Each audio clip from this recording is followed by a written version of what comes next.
اب سورہ عبسہ کی طرف آئیے. سورہ عبسہ میں ایسا کوئی معاملہ بھی نہیں ہے. بالفرض اللہ تبارک و تعالی ارشاد فرمائے اپنے محبوب کو کوئی ایسا لفظ قرآن میں ہو جو جسے لوگ کہیں یہ سخت لفظ ہے، تو بھی امتی کو بولنے کی اجازت نہیں. وہ رب ہے، جس طرح چاہے فرمائے. لیکن عبسہ میں یہ بات بھی نہیں.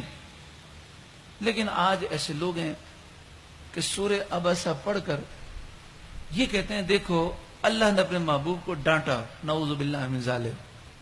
بڑے بے شرم لوگ ہیں. حضرت عمر رضی اللہ تعالیٰ عنہ کے دور میں بھی ایسے لوگ موجود تھے. حضرت عمر کے دور میں ایک مسجد کا امام تھا. یہ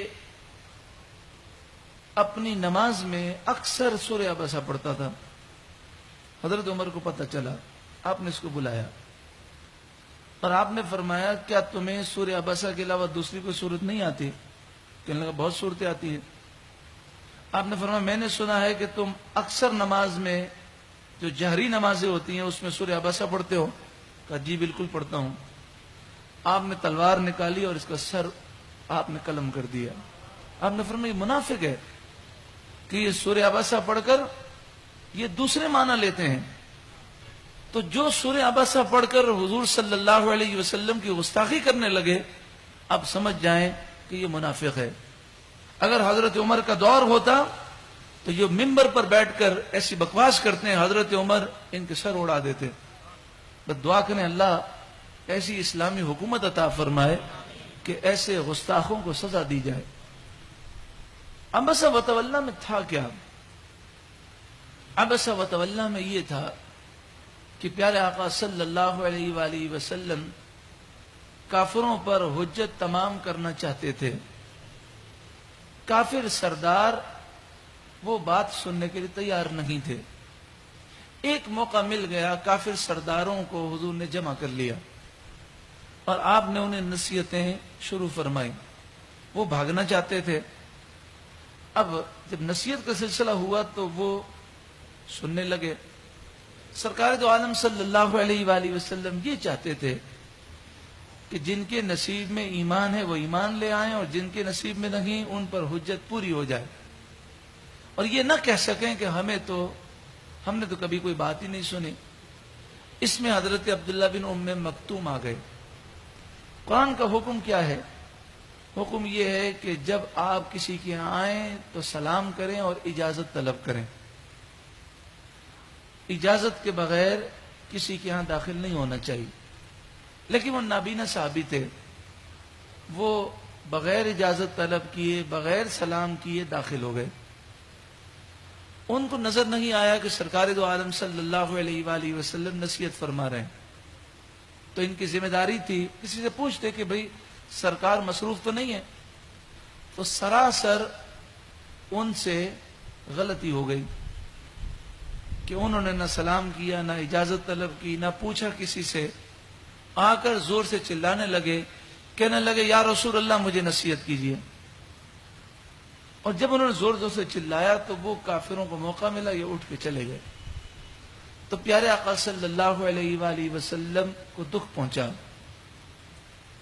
اور دکھ کس وجہ سے تھا کہ عبداللہ بن ام مکتوم نے غلطی کی، نہ سلام کیا نہ اجازت طلب کی.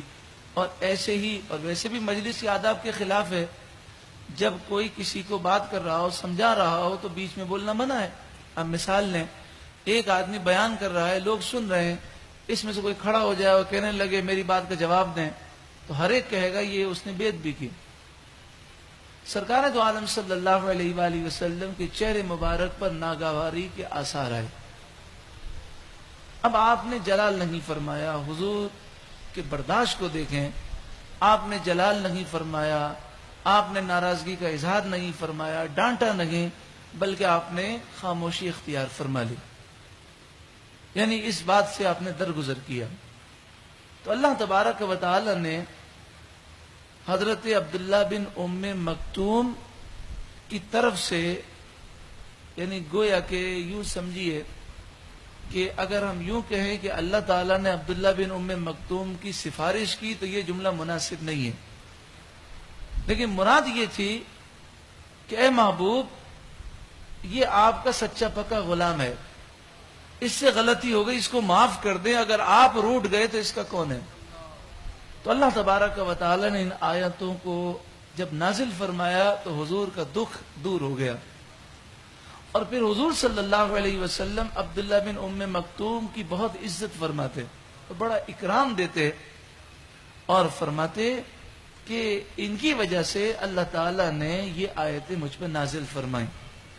تو اس میں نبی اکرم صلی اللہ علیہ وآلہ وسلم کے دکھ کو دور کیا گیا اور آپ کے رنج کو دور کیا گیا، اور پھر یہ بھی فرمایا گیا کہ یہ جو لوگ اٹھ کے گئے ہیں ان میں سے کسی کے نصیب میں ایمان نہیں، تو لہذا آپ رنج نہ کریں کہ انہوں نے آپ کی بات نہیں سنی، ان کے نصیب میں ایمان نہیں ہے۔